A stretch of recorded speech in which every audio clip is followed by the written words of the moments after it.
Salut à tous, c'est Alex pour la chaîne Salama. Aujourd'hui j'aimerais vous parler de la religion bouddhiste. En fait non, je recommence. Aujourd'hui on va parler du bouddhisme. Oui, car si aujourd'hui certains qualifieraient cette philosophie de religion, il n'en est rien. De nos jours, quand on pense religion, on pense différence, Dieu tout-puissant et créateur. Et c'est là que la philosophie bouddhiste vient casser tous ces préjugés. Aujourd'hui je me trouve au centre d'études tibétaines Rapten Shaolin au Mont Pèlerin au-dessus de Vevey. Vous le savez, j'aime bien tourner mes vidéos là où ça fait du sens. Ici vous pouvez pratiquer, étudier le bouddhisme tibétain sous plusieurs formes et aspects différents. J'aimerais juste préciser avant de commencer que je suis pas du tout un spécialiste du bouddhisme. J'ai lu quelques livres sur le sujet, je suis vraiment émerveillé par cette idéologie et cette vidéo elle a simplement pour but d'en présenter certains aspects que je trouve super intéressants. Le contenu que je propose est aussi très axé pour que nous, occidentaux, comprenions plus facilement les différents principes. Donc je commence la vidéo par cette intro, ensuite je vais vous raconter en vitesse la création du bouddhisme, je vous expliquerai aussi les principes qui sont à mes yeux fondamentaux et on finira la vidéo par quelques réflexions. On dirait pas comme ça, mais si je traite ce sujet en vidéo, c'est parce qu'il y a beaucoup de liens à faire avec d'autres thèmes qui n'ont a priori aucun rapport. Dans les dernières vidéos, je vous ai beaucoup parlé des scandales sociopolitiques comme les lobbies, la spéculation sur les denrées alimentaires, la corruption, et vous allez vite comprendre pourquoi j'aimerais faire un lien entre le sujet d'aujourd'hui, le bouddhisme et ces scandales planétaires. Mais on garde ça pour la dernière partie de la vidéo. Je vous laisse un indice, l'un n'en a rien à foutre d'autrui, l'autre le met au centre de ses actes, de ses pensées. Bon, pour mettre les choses au clair, moi je suis athée, je crois pas en Dieu en tant que tel, mais je pense qu'il y a quand même une force supérieure qui veille à un certain équilibre. Enfin bref, c'est beaucoup trop flou et personnel, mais c'est comme ça que je vois les choses. Aujourd'hui, c'est pas difficile de remarquer à quel point le bouddhisme s'est popularisé chez nous en Occident. On pourrait même dire qu'il est à la mode. Il y a pas si longtemps que ça, dans les années 1950-1960, on n'en entendait quasiment jamais parler dans la vie quotidienne. Contrairement à aujourd'hui où des termes comme karma ou nirvana sont souvent utilisés dans le langage courant. Si vous allez vous balader en librairie, vous serez étonné du nombre impressionnant d'ouvrages basés sur cette philosophie. Certains sont même devenus des best-sellers. En tout cas, ce qui est certain, c'est que c'est en partie grâce à l'accès à l'information que le bouddhisme est aujourd'hui aussi populaire. Bon, sinon, allez voir sur un site qui liste les principales religions dans le monde, vous y verrez certainement le bouddhisme, à côté du protestantisme, christianisme, etc. Mais tout ça porte à confusion parce que si on prend en compte ce qui va suivre, le bouddhisme n'a pas sa place dans cette liste. D'après le bouddhisme, il n'existe pas de dieu à idolâtrer, à adorer. Le concept de dieu est complètement absent de l'enseignement bouddhiste et pour cause, on dit souvent que le bouddhisme est une bonne religion pour les athées. On va pas s'attarder sur les différences entre le bouddhisme et les religions principales car ce n'est pas le but de dire ce qui est bien ou ce qui est moins bien, mais c'est quand même important de rappeler les bases. En fait, pour vous faire une idée de la chose, tous les êtres humains peuvent un jour devenir Bouddha. C'est pas aussi simple que ça, mais tous les hommes en ont, selon le bouddhisme, le potentiel. Enfin bref, avant de continuer à présenter certains fondements du bouddhisme, on va rapidement passer en revue sa création au niveau historique. Quand je dis rapidement, c'est genre ultra rapide, sinon la vidéo pourrait durer des heures. Juste avant de commencer la partie historique, j'aimerais rappeler qu'il existe autant de versions de l'histoire de la création du Bouddha et donc du bouddhisme que de cultures dans laquelle cette philosophie s'est implantée, chacune l'ayant adaptée à sa façon. Mais quelle que soit la version dont vous prenez connaissance, toutes s'accordent sur le fait que le Bouddha Shakyamuni était au départ un prince, fils héritier du roi Suddhodana du clan Shakya dans le nord de l'Inde. Dans notre société moderne, on fonctionne souvent sur le schéma suivant. S'il y a deux manières différentes d'expliquer quelque chose, il y en a forcément une qui est fausse. Comme si je vous disais de résoudre l'équation 2 plus x égale 5, il n'y a qu'une seule bonne réponse. Toutes les autres réponses que 3 sont fausses. C'est en tout cas ce qu'on nous a souvent appris à l'école, car si les maths qu'on vous apprenait vous semblaient inutiles, ils ont surtout servi à l'application des méthodes bien précises pour trouver une solution à un problème quelconque, souvent autre que mathématique. Donc voilà, il faut essayer de se détacher de ses croyances et de ce qu'on croit savoir pour profiter pleinement de cette histoire. Les maîtres bouddhistes le disent eux-mêmes, le fait qu'une explication dépende beaucoup du bénéficiaire qui la reçoit ne les dérange en rien. Au contraire, les attitudes et personnalités sont si uniques chez chacun d'entre nous que l'explication qui marche le mieux pour la personne en question ne sera pas forcément utile pour une autre. Enfin bref, maintenant je vais passer à l'histoire, donc si vous voulez passer pour aller directement au fait, je vous invite à aller directement à la minute.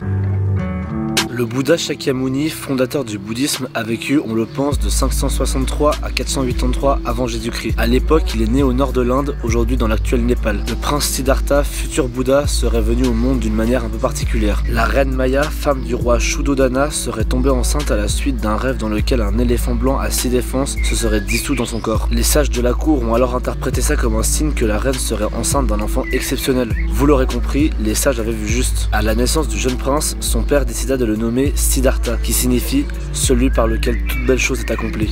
Mais très vite, le père se rendit compte qu'il y avait quelque chose qui lui faisait souci chez son fils. Il était trop gentil, trop sensible pour un futur souverain. Le roi avait tellement peur que son fils abandonne la vie royale qu'il décida de cacher la dure réalité de la vie au jeune Siddhartha. Quand un servant tombait malade, il l'écartait du palais jusqu'à ce qu'il soit soigné. Il coupait aussitôt toutes les fleurs qui fanaient pour éviter au prince la douleur de rencontrer la moindre trace de pourrissement. Le prince grandit, se maria, eut un enfant, mais à 29 ans, il n'avait toujours rien vu de plus que le palais dans lequel laquelle il vivait depuis sa naissance. Du coup, avec son conducteur de char, il décida d'aller voir le royaume qu'il était destiné à gouverner. Au début, tout se passait bien, mais d'un coup, il tomba sur un homme malheureux qui était plié en deux de douleur. Il souffrait de la toux et de la fièvre. Le prince demanda alors à son conducteur de lui expliquer ce qu'il arrivait à cet homme. Il lui expliquait alors que c'était la maladie et que tôt ou tard, tout le monde était frappé par elle. Siddhartha s'imagina aussitôt tous ses amis, sa famille, etc. souffrant eux aussi de ces douleurs. Il se rendit compte que personne ne pouvait être épargné par cette souffrance qui menaçait tout le monde. Il commença à la ressentir tandis que tout son bonheur et sa joie disparurent. Après cet événement marquant, le prince se rendit alors à plusieurs reprises dans les contrées de son royaume. Mais lors de la 4e fois, il rencontra un mendiant qui changea sa vie à jamais. Siddhartha lui demanda alors qui il était. Le vieil homme lui répondit: je suis un homme qui a abandonné la vie de famille pour rechercher une voie hors de la souffrance du monde. Et là, c'est la révélation. La destinée du prince lui fut dévoilée. Bientôt, ce sera à son tour d'abandonner son mode de vie pour se consacrer entièrement à la quête spirituelle. Les 4 visions que sont la maladie, la vieillesse, la mort et celle d'un nomade à la recherche de la vérité marquent le début de la quête spirituelle du prince. Vous verrez souvent ces événements peints sur les murs des temples bouddhistes. Vous l'aurez compris, après ces événements, le prince décida d'abandonner sa vie royale pour accomplir sa quête spirituelle. Une fois loin du palais, alors qu'il était parti à la sauvette sans prévenir personne, le prince dit à son conducteur de char de passer ce message à sa famille. Dis-leur que je ne suis pas parti parce que je ne les aime pas, c'est justement parce que je les aime vraiment et parce que je dois absolument trouver un moyen de surmonter la souffrance, la maladie, la vieillesse et la mort. Je reviendrai, sinon la mort nous séparera de toute façon. Une fois seul, Siddhartha se coupa les cheveux, se débarrassa de tous ses signes de noblesse, bijoux, etc. et échangea ses habits avec celui d'un habitant de la forêt. Tout ça dans le but de renoncer au confort matériel que lui procurait son ancienne vie. Tandis qu'il avança dans sa quête de la spiritualité, il rencontra 2 instructeurs spirituels qui lui apprirent l'art de la méditation. Mais il sentit qu'il avait besoin d'autre chose pour atteindre la libération complète de la souffrance. Il alla donc se réfugier dans la forêt pendant 6 longues années avec des ascètes, c'est-à-dire des gens qui renoncent à tout confort pour tenter de surmonter la souffrance grâce à la simple force de la volonté. Il se privait tellement de tout qu'il alla jusqu'aux extrêmes des capacités humaines. Il ne mangeait plus que les graines qui, emportées par le vent, se déposaient sur ses genoux. Mais à force de vivre de cette manière, il devint vite un squelette vivant et il se rendit donc compte que dans un tel état d'affaiblissement, il ne pouvait plus penser aussi clairement qu'avant. En gros, il était encore plus éloigné de son objectif qu'avant d'être entré dans cette forêt 6 ans auparavant. Il comprit alors que si un jour il réussissait sa quête, il devrait suivre la voie du milieu, celle qui se situe entre le confort personnel et les austérités extrêmes. Aujourd'hui, le terme voie du milieu caractérise la philosophie bouddhiste, celle qui évite les extrêmes. Et un jour, le prince s'assied au pied d'un grand figuier qui sera appelé plus tard arbre Bodhi, ce qui veut dire arbre de l'éveil. Vous l'aurez compris, c'est au pied de cet arbre que le prince Siddhartha parvint à l'éveil total. Il vit alors comment l'attachement, source de toute souffrance, prit ses racines dans l'ignorance. C'est alors que le Siddhartha ne fut plus qu'un simple prince, mais un être éveillé, un Bouddha. Bon voilà, ça c'est pour la partie historique résumée au plus haut point, mais au moins ça vous donne une idée du parcours historique du Bouddha Shakyamuni. C'est après ces événements que le Bouddha décida, après quelques réflexions, d'utiliser son savoir pour le transmettre aux autres afin de les aider eux aussi dans leur quête du bonheur, de la sagesse. Pour ceux qui veulent aller plus loin, je vous conseille vraiment d'aller lire Sur les traces de Siddhartha ou encore Pour comprendre le bouddhisme, une initiation à travers les textes essentiels rassemblés et documentés. Dans cette vidéo, je vous raconte ma vision du bouddhisme et surtout les éléments qui me paraissent fondamentaux, car il y a beaucoup mais beaucoup trop d'aspects du point de vue qui couvre le bouddhisme. Un livre entier ne suffirait pas à tous les survoler, c'est beaucoup trop vaste. Cette vidéo c'est donc une sorte d'avant-goût, car pour moi la plus belle chose dans cette philosophie c'est le fait qu'on ne soit pas obligé de suivre au pied de la lettre les différentes doctrines enseignées par le Bouddha. Et ouais, c'est ça qui est ouf, t'es même pas obligé de croire en l'histoire du Bouddha, d'appliquer tous les principes à la lettre. Le Bouddha le dit lui-même, tout ce qu'il enseigne à ses élèves ne sont pas des vérités absolues. Il s'agit justement de toujours tout remettre en question, histoire d'être sûr que les concepts expliqués correspondent bien à l'expérience et à la façon dont l'élève conçoit les choses. C'est ça qui est beau dans le bouddhisme, c'est que tu prends ce que tu veux, les concepts qui te parlent à toi et toi seul. Le reste, tu n'as qu'à le laisser de côté. Tu n'as même pas besoin d'être pratiquant bouddhiste, tu peux très bien vivre une vie occidentale normale, mais en impliquant certains principes qui fonctionnent avec tes modes de pensée, de vie. La première qualité que le Bouddha transmet est à mon avis celle de la compassion. C'est selon moi la plus importante. Nous en avons tous fait l'expérience à plusieurs reprises au cours de nos vies. Certains en auront fait preuve évidemment plus que d'autres. Mais c'est certain que c'est une valeur essentielle ancrée en chacun de nous. C'est une qualité indéniable de l'être humain. Je vous l'avais déjà expliqué d'une autre façon dans la vidéo sur la spéculation des denrées alimentaires. Je connais aucune personne qui resterait insensible s'il voyait la détresse dans laquelle vivent plusieurs millions voire plusieurs milliards de personnes chaque jour. Donc si vous n'avez toujours pas compris, je voulais parler de compassion, d'empathie. Et je pense vraiment que cette valeur peut aider de manière définitive à faire prendre conscience aux populations occidentales de la misère totale dans laquelle vivent les populations du Sud vivant dans les pays en voie de développement. C'est selon moi cette valeur qui est à l'origine d'une grande partie des mouvements d'aide humanitaire partout dans le monde. Alors servons-nous de ce don de la nature, ce qui fait de nous des hommes. Nous l'avons tous en nous, il suffit juste de l'accueillir, de la développer. Si je vous dis tout ça, c'est pas pas parce que j'ai la science infuse, hein. Au contraire, mais parce que je pense que c'est super important et j'essaye moi-même d'appliquer ces principes dans ma vie. Vouloir ce que l'on a, ne pas vouloir ce que l'on n'a pas. C'est selon le Bouddha la philosophie d'une vie heureuse. Et franchement, je pense qu'il a pas tort. Ça rejoint un des points principaux que je trouve super intéressant, l'attachement. Et oui, si on réfléchit bien, ce sentiment est à l'origine d'une grande partie des souffrances de notre monde. Si on oublie bien sûr les souffrances physiques que provoque par exemple la faim.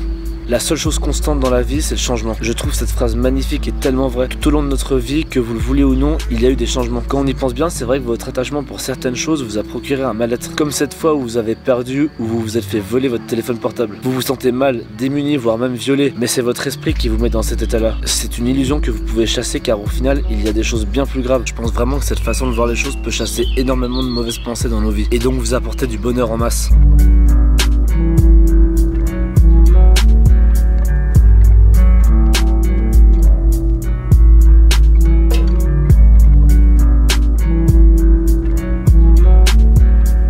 J'avais même lu un truc qui disait que si vous faisiez voler votre portable ou n'importe quoi, bah fallait souhaiter du bonheur à cette personne pour qu'elle utilise votre bien de la bonne manière. La méditation. Je vais pas m'attarder là-dessus car c'est très complexe. Je vous invite à vous renseigner dans divers bouquins dispo en librairie, mais il y a quand même juste une anecdote que je voudrais partager avec vous. En fait, quand vous pratiquez une activité style sportive, artistique, culturelle ou n'importe, bah si vous la pratiquez avec une intention particulière qui s'approcherait de 100% de vos capacités de concentration, et bah ça peut s'apparenter à de la méditation. C'est pas forcément le cliché que vous vous imaginez du moine assis en tailleur avec les doigts formés en cercle. Je trouve cette manière d'aborder la méditation magnifique car elle nous laisse de la place à nous, occidentaux, d'intégrer cet état de conscience supérieur à notre vie de tous les jours, même si c'est sûrement loin des premières pensées bouddhistes. Bon, la vidéo commence un peu à être longue donc je vais finir par cet aspect du bouddhisme qui rejoint un peu le sentiment de compassion, d'empathie et qui pour moi est de loin le plus important. Je vous disais avant que vous pouvez prendre ce que vous voulez dans le bouddhisme et laisser le reste de côté. Et bah ce que je vais vous expliquer juste après, c'est pour le truc à pas laisser de côté. Ce dont je vous parle, c'est de souhaiter le bonheur de tout le monde. Imaginez que tous les êtres de cette planète font partie de votre famille,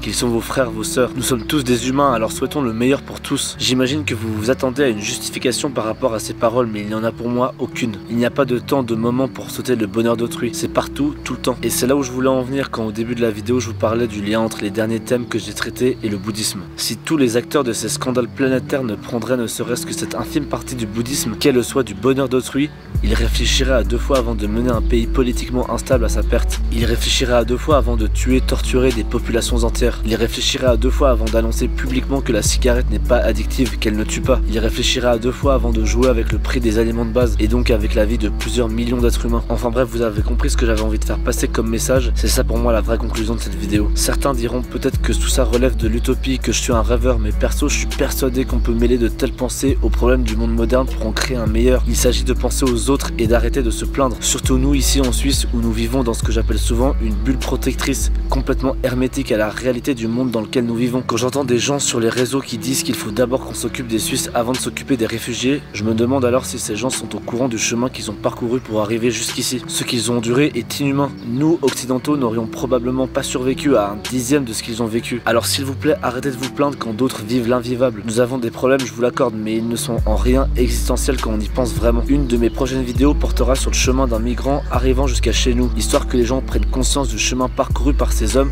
en quête de bien-être, d'une vie juste. C'est très dur de changer d'avis et d'opinion sur un sujet quand on n'a pas vécu d'expérience émotionnelle forte dite négative. Je vous promets que le fait d'écouter la détresse de ces immigrés ne pourra vous laisser indifférent et vos capacités d'empathie prendront le dessus pour laisser place à de nouvelles opinions qui amèneront à des actions concrètes comme celle de s'engager dans des associations qui aident ces personnes à s'intégrer dans notre société moderne. J'essaierai avec cette vidéo de toucher directement les émotions de ceux qui la voient pour développer chez eux une réelle prise de conscience. Enfin bref, je crois qu'on arrive au bout de cette vidéo. Je me suis pas trop attardé sur le détachement des biens matériels parce que c'est un concept que je n'arriverai certainement jamais à appliquer. Ça me parle beaucoup mais j'ai préféré consacrer du temps aux autres aspects plus réalistes à mon sens. Bon ok, c'était la vidéo la plus longue de toutes et encore j'aurais pu m'étaler mais ce n'est pas le but non plus. Encore une fois, j'ai présenté les aspects qui me parlent à moi personnellement. Tout le monde est différent, c'est pour ça que je vous encourage vivement à vous renseigner sur le sujet pour en découvrir d'autres aspects. Et sinon moi comme d'hab, c'était un plaisir immense de vous faire partager ce thème passionnant qu'est le bouddhisme. J'avais déjà eu l'occasion de visiter quelques temples en Thaïlande il y a 2 ans en arrière. J'avais vraiment adoré l'atmosphère, donc là retourner aujourd'hui ici dans un temple bouddhiste ici en Suisse, ça me fait bizarre et il y a vraiment une atmosphère de paix qui règne ici, c'est super agréable. Enfin bref, j'espère vraiment comme d'hab que je vous ai appris un max de trucs. Sinon n'oubliez pas de mettre un petit like si vous avez aimé, compléter des infos ou partager vos propres expériences en commentaire. Partagez la vidéo sur vos réseaux sociaux, c'est encore une fois de loin le plus important. Sinon vous pouvez aussi vous abonner à la chaîne en cliquant ici, ça vous permettra de ne pas rater les prochaines vidéos. Et voilà, sinon nous on se dit à dans 2 semaines pour la prochaine vidéo.